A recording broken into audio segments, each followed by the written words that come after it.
Good morning students. अभी हम एक ऑर्गेनिक कन्वर्जन करने जा रहे हैं। इसमें काफ़ी सारे स्टेप्स हैं। इसमें नियरली हम 26 रिएक्टेंट को यूज़ करेंगे और 26 प्रोडक्ट यहाँ पे फाइंड आउट करेंगे। इसमें हमने मोर देन 20 रिएजेंट्स यूज़ किए हैं। इसमें 5-6 नेम रिएक्शन भी आएंगे। तो इसमें हम सारे रिएजेंट का जो नॉर्मल जो फंक्शन होता है उसके बारे में मैं बताऊंगा आपको। इसमें डिटेल हम रिएजेंट का फंक्शन तो नहीं बता पाएंगे क्योंकि वीडियो बहुत लंबी हो जाएगी। इन सब का डिटेल जो फंक्शन होता है आप उसके लिए हमारे पर्टिकुलर इन रिएजेंट को जो यूज़ करके जो प्रोडक्ट बनते हैं उसका वीडियो आप देखिए। इसमें नेम रिएक्शन जो होंगे उनका भी हम डिटेल डिस्कशन नहीं करेंगे क्योंकि आप जानते हैं कि नेम रिएक्शन में काफ़ी सारा स्टेप्स यूज होते हैं। ठीक है, तो अगर आपको उस नेम रिएक्शन का डिटेल जानना है तो आप हमारे उस नेम रिएक्शन वाला वीडियो आप देखिए तो आपको समझ में आ जाएगा। तो इसमें हम ब्रीफली नेम रिएक्शन का रिएक्शन समझेंगे। ठीक है, तो चलिए हम स्टार्ट करते हैं रिएक्शन। तो हमने पहले एसिटिलीन लिया है। तो एसिटिलीन को जब हम रेड हॉट आयरन ट्यूब के थ्रू में पास कराते हैं तो क्या फॉर्मेशन होता है?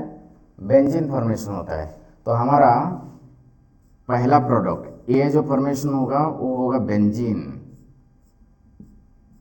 ठीक है, बेंजीन को जब हम ओजोनोलिसिस करते हैं तो यहाँ पे आप देखो किस प्रकार के ओजोनोलिसिस हो रहा है। ओजोनोलिसिस हमारे 2 टाइप्स हैं, एक रिडक्टिव ओजोनोलिसिस और एक ऑक्सीडेटिव ओजोनोलिसिस। तो ये हमारे किस प्रकार के ओजोनोलिसिस है पता है आपको? ये हमारे रिडक्टिव ओजोनोलिसिस। ठीक है, तो रिडक्टिव ओजोनोलिसिस में क्या फॉर्मेशन होता है? अब डिपेंड करता है कि एल्किन का स्ट्रक्चर के ऊपर डिपेंड करता है, लेकिन रिडक्टिव ओजोनोलिसिस में ज़्यादातर हमारा जो फॉर्मेशन होता है एल्डिहाइड फॉर्मेशन होता है और कीटोन फॉर्मेशन होता है। ठीक है, तो हम इसमें ट्रिक्स लगाएंगे। क्या प्रोडक्ट फॉर्मेशन होगा, देखो क्या ट्रिक्स लगाएंगे। इसमें जहाँ जहाँ पे डबल बॉन्ड है वहाँ पे हम क्या बोलेंगे कि बॉन्ड तोड़ो ऑक्सीजन जोड़ो। ठीक है, तो यहाँ पे हमने बॉन्ड तोड़ा और ऑक्सीजन जोड़ा। तो हर एक में क्या है? हर एक में CH है।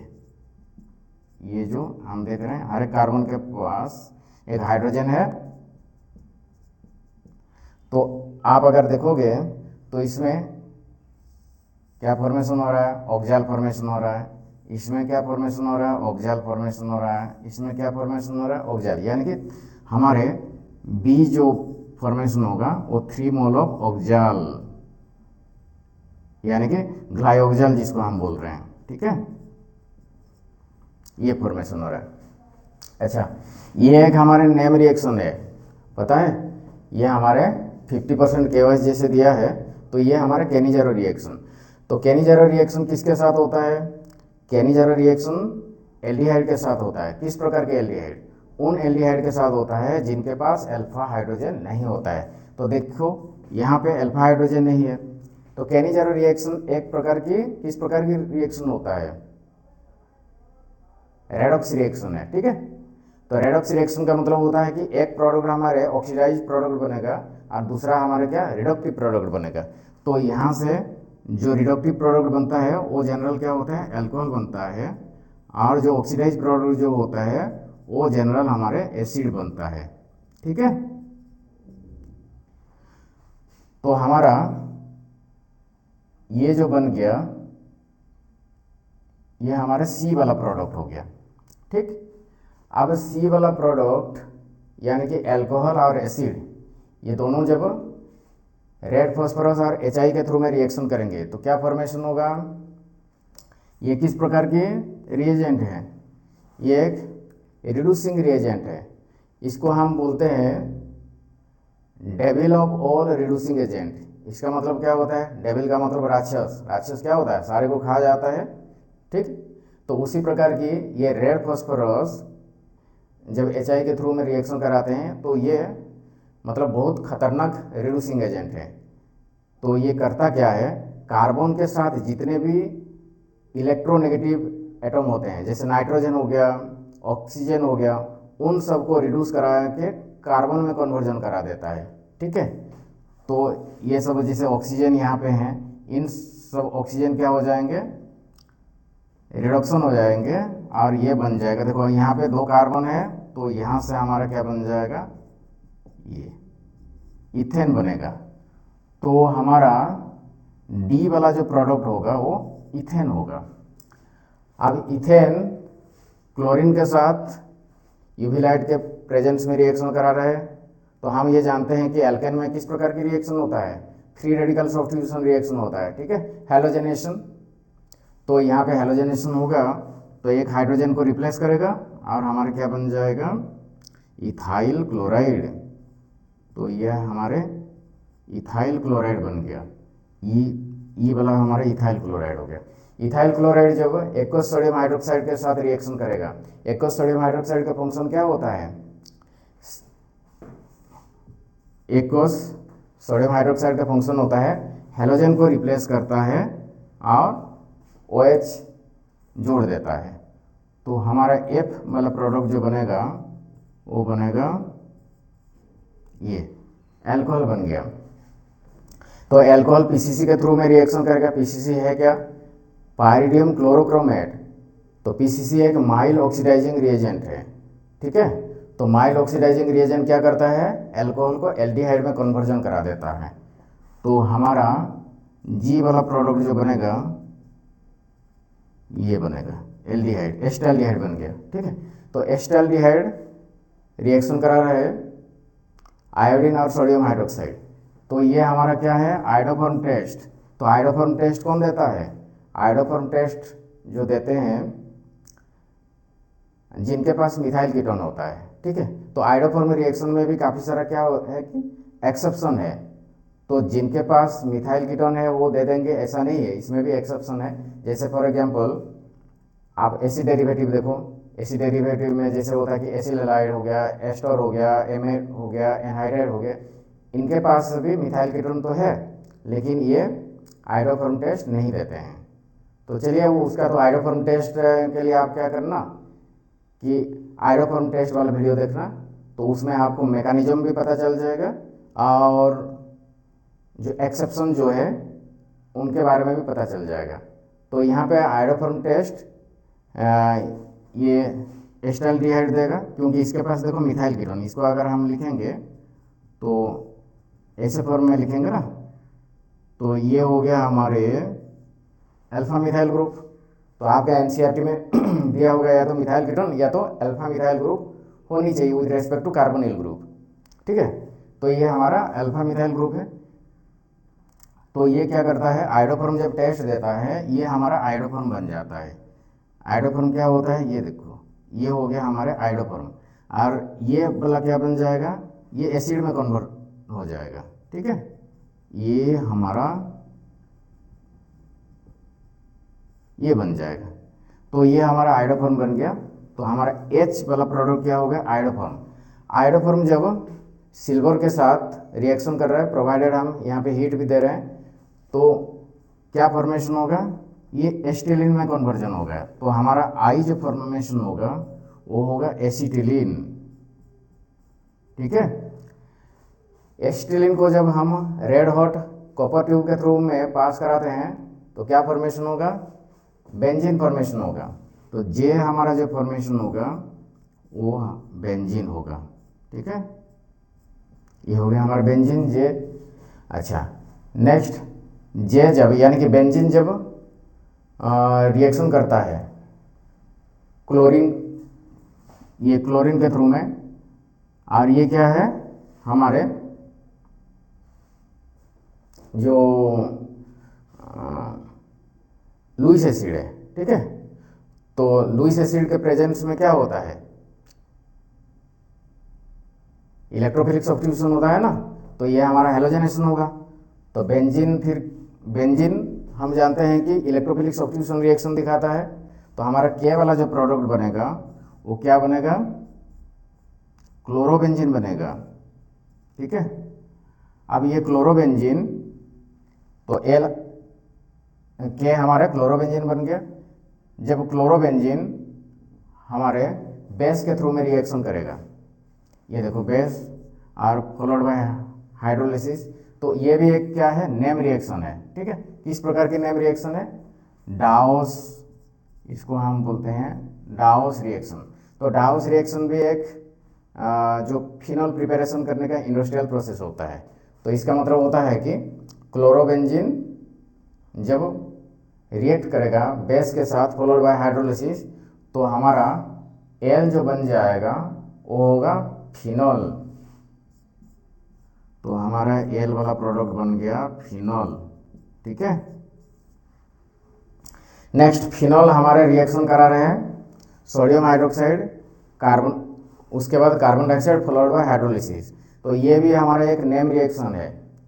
कौन सा नेम रिएक्शन है बता पाओगे, ये हमारे कोल्बे रिएक्शन है। ठीक है, इसमें हम कार्बन डाइऑक्साइड को क्या करते हैं, इलेक्ट्रोफाइल के फॉर्म में यूज करते हैं। तो कोल्बे रिएक्शन में क्या फॉर्मेशन होता है, सैलिसिलिक एसिड होता है ना, 2 हाइड्रोक्सी बेंजोइक एसिड।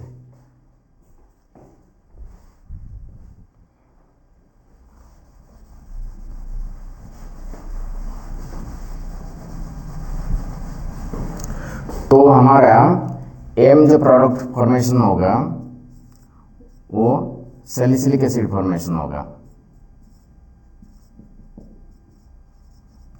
यानी कि 2 हाइड्रोक्सी बेंजोइक एसिड। ये हमारा एम हो गया। तो सैलिसिलिक एसिड जब रिएक्शन करता है सोडियम हाइड्रोक्साइड कैल्शियम ऑक्साइड, इसको हम क्या बोलते हैं, सोडा लाइम रिएजेंट। तो सोडा लाइम रिएजेंट का फंक्शन क्या होता है, CO2 को रिलीज करना है।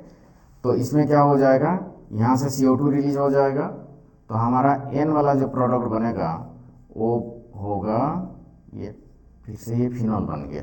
ठीक है, अब फिनॉल यहाँ पे हमने लिया है, फिनॉल जो रिएक्ट कर रहा है क्लोरोफॉर्म, और यहाँ पे बेस हमने लिया है KOH। तो ये भी एक नेम रिएक्शन है। आप बता पाओगे ये कौन सा नेम रिएक्शन है, फिनॉल जब क्लोरोफॉर्म बेस के साथ रिएक्शन कराता है तो कौन सा प्रोडक्ट फॉर्मेशन होता है, सैलिसिल्डिहाइड फॉर्मेशन होता है। तो सैलिसिल्डिहाइड जो फॉर्मेशन होता है, कौन सा नेम रिएक्शन यूज होता है, बहुत ही इंपॉर्टेंट नेम रिएक्शन है, आपका NCERT में है, बता पाओगे।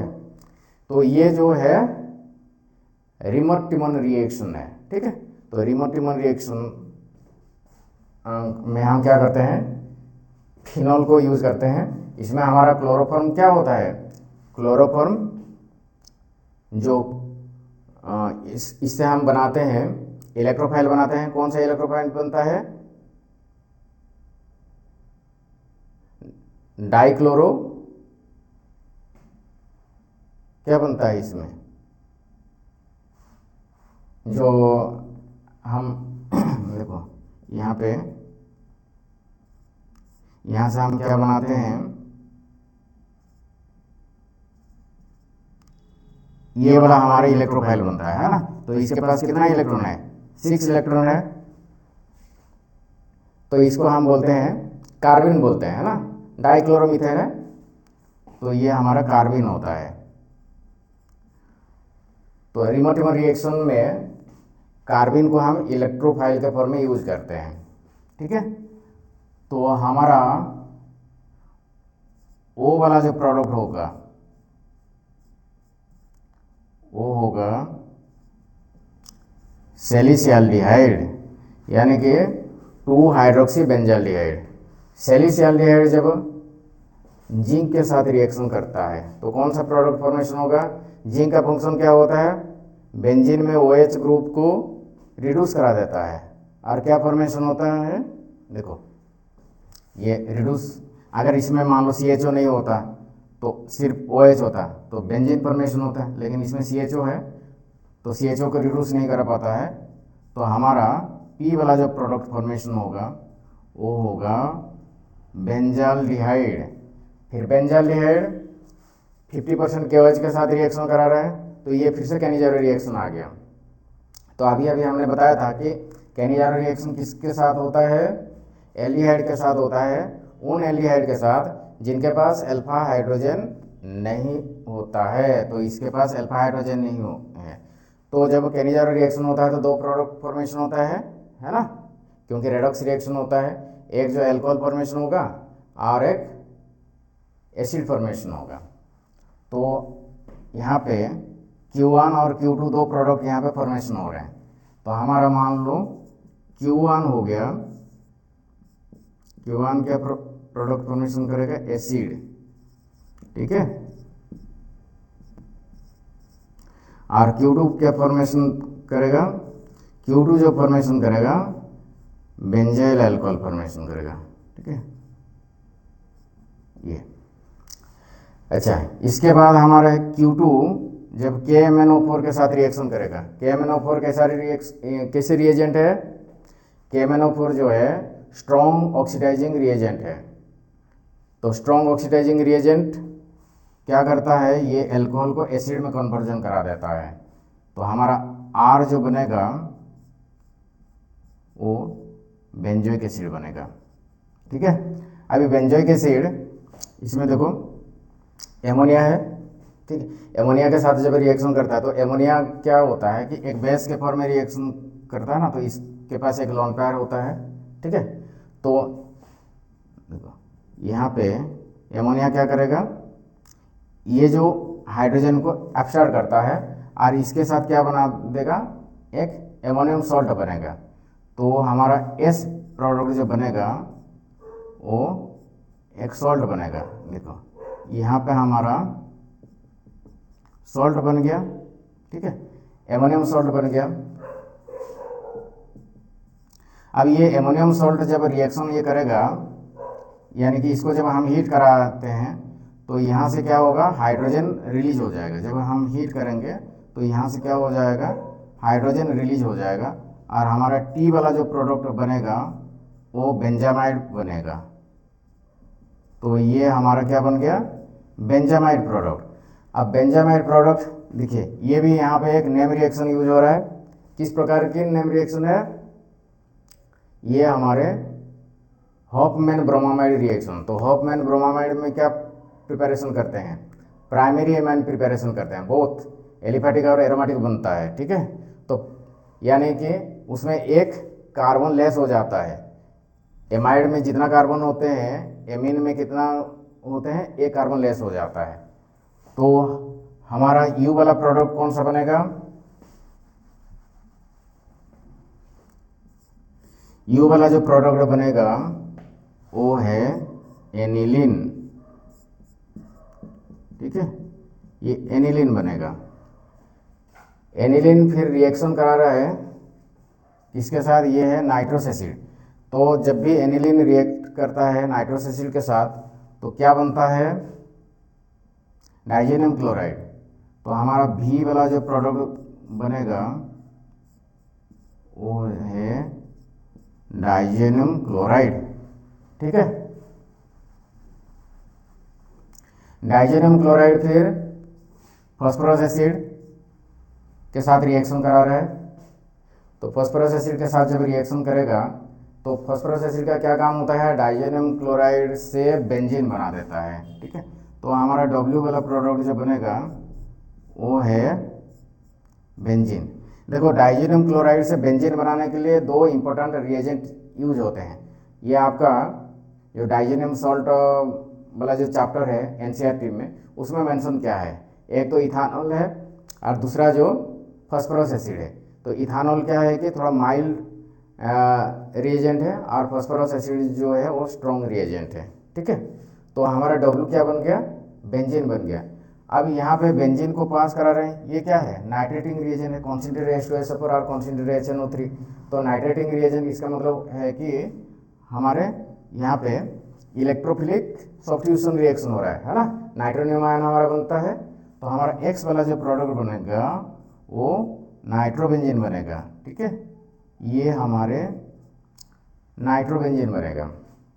अच्छा, नाइट्रोबेंजीन जब रिएक्शन हो करता है टीन HCl, तो टीन HCl क्या है, जो नाइट्रो ग्रुप को रिड्यूस करा देता है एनिलीन में, ठीक है, ये सॉरी नाइट्रो ग्रुप को कन्वर्जन करा देता है एमाइन में। तो हमारा ये जो नाइट्रोबेंजीन जो है, ये नाइट्रोबेंजीन क्या बनेगा, एनिलीन बन जाएगा। ठीक है, तो हमारा Y वाला जो प्रोडक्ट बनेगा वो एनिलीन बनेगा। ठीक है, ये एनिलीन बन गया। एनिलीन फिर से रिएक्शन करा रहे हैं किससे, नाइट्रोस एसिड के साथ। तो अभी अभी हमने किया था, तो नाइट्रोस एसिड के साथ जब रिएक्शन करेगा एनिलीन, तो हमारा फिर से क्या बन जाएगा, डाइजेनियम क्लोराइड बन जाएगा। तो जेड प्रोडक्ट जो हमारा बनेगा वो डाइजेनियम क्लोराइड। ठीक है, ये डाइजेनियम क्लोराइड बन गया। अब डाइजेनियम क्लोराइड फिर क्या हो रहा है, यहाँ पे एसिड हाइड्रोलिसिस हो रहा है। तो जब एसिड हाइड्रोलिसिस होगा तो Z1 हमारा क्या बनेगा, Z1 हमारा बनेगा फिनॉल। डाइजेनियम क्लोराइड जब भी क्या होता है, एसिड हाइड्रोलिसिस होता है तो हमारे यहाँ पे फिनॉल। हालांकि अगर यहाँ पे एसिड हाइड्रोलिसिस नहीं होता तो हमारा क्या बन जाता, डाइजेनियम क्लोराइड। तो आप लोग को पता होगा कि डाइजेनियम क्लोराइड जो होता है एरोमेटिक फॉर्म में तो स्टेबल होता है, लेकिन एलिफेटिक फॉर्म में जब होता है तो स्टेबल नहीं होता है। तो एलिफेटिक फॉर्म में जब डाइजेनियम क्लोराइड होता है तो तुरंत क्या होता है, अल्कोहल में कन्वर्जन हो जाता है। लेकिन एरोमेटिक फॉर्म में क्या होता है, डाइजेनियम क्लोराइड जो होता है स्टेबल होता है। ठीक है, तो आपको इस कन्वर्जन से काफ़ी सारा नॉलेज मिला होगा। लेकिन इसमें जो रिएजेंट वगैरह का जो फंक्शन है ना, इसको आपको बढ़िया से जानना है। जब तक हमको रिएजेंट का फंक्शन पता नहीं होगा और कुछ नेम रिएक्शन जो होते हैं उन नेम रिएक्शन के बारे में जब पता नहीं होता है, उनका मैकेनिज्म के बारे में जब पता नहीं होता है, तो कन्वर्जन करना थोड़ा मुश्किल होता है। इसीलिए आप क्या करें कि ऑर्गेनिक रिएक्शन को आप रट्टा मत लगाएं, रिएजेंट का फंक्शन आप समझें और मैकेनिज्म जो होता है, क्योंकि एनसीईआरटी बुक में तो रेयरली मैकेनिज्म समझाया गया है, उसमें सिर्फ मेन रिएक्शन लिख दिया गया है। तो उसका मैकेनिज्म क्या कीजिए, हमारे जो वीडियो है वहाँ से आप मैकेनिज्म देख सकते हैं। हमने वहाँ पे बहुत सिंपल वे में, जैसे रिमोट रिएक्शन हो गया, कॉल्वे रिएक्शन हो गया या आइडोफॉर्म रिएक्शन हो गए, इन सब का मैकेनिज्म बहुत ही सिंपल वे में समझाया गया है। तो अगर आपका ऑर्गेनिक वीक भी होगा तो वो मैकेनिज्म देख के आप समझ पाओगे। तो ऑर्गेनिक रिएक्शन को आप रट्टा मत लगाओ, क्योंकि रट्टा लगाने पे आप कितने दिन तक याद करोगे। इसीलिए आप ऑर्गेनिक रिएक्शन को प्रैक्टिस करो, इसमें जो रिएजेंट जो होते हैं उनका प्रॉपर फंक्शन जानो। ठीक है, तो ऑर्गेनिक केमिस्ट्री को बढ़िया से जानने के लिए आपको रिएक्शन का प्रैक्टिस चाहिए। दूसरे इसका और कोई मतलब अल्टरनेटिव वे है नहीं, क्योंकि याद करके तो मतलब ज़्यादा दिन ये याद नहीं रहेंगे। ठीक है, तो आज यहीं पे रहते हैं।